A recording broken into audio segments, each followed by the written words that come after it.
அந்த எல்லையில என்னை போல ஒரு காவல் தெய்வம் இருக்கும். அதை தாண்டி சென்றால் ஒரு மாரியம்மன் கோவில் இருக்கும். இருக்கா?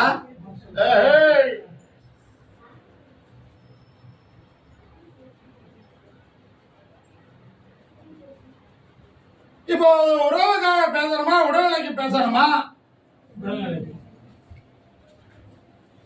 என்ன செய்யுது?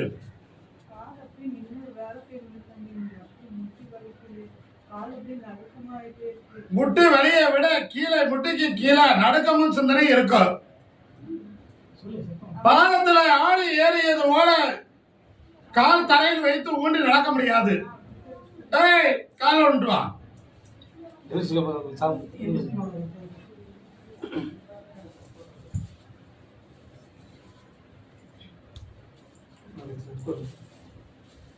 இந்த குணம் எதனால ஏற்பட்டது அப்படின்றது ஒரு குழப்பமும் சிந்தனை உள்ளத்துல.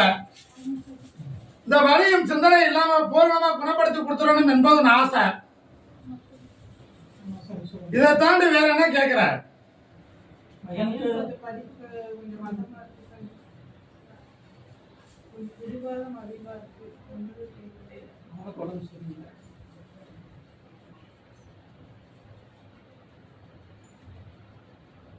மகன் எங்க இருக்கிற?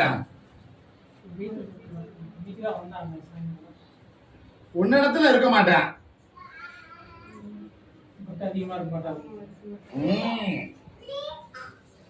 இந்த கறியை கொண்டு போய் ரெண்டும் அரைஞ்ச பாதியை தேய்ச்சி குளிச்சிடணும்.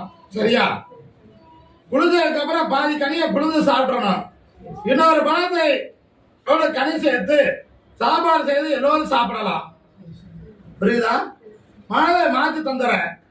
ஒரு விடுதியை தண்ணீரை ஓட்டி 7 நாளைக்கு குடிக்கணும். இரவு நேரம் பூஜை கொள்ளணும். காலையில இருந்து நீராடிடணும். இந்த வலி குறையி. இது தாண்டு மனத்தால் ஏற்பட்டது. நானே தீர்த்து கொடுத்துருவேன்.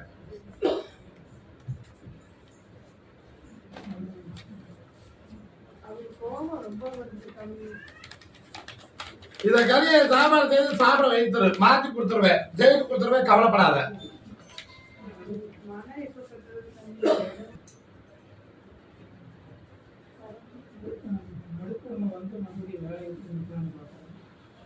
அது நடக்காது. புரியுதா?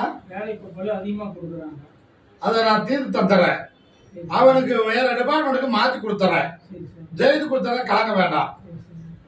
இந்த கறியை கொண்டு போய் பூஜை அறையில நீ வைத்துக்கோ. உன்னுடைய பிள்ளையுடைய வாரிசுக்கு உத்தியோகத்துக்கு உறுதி ஆயாச்சு. தகவல் கிடைக்கும்.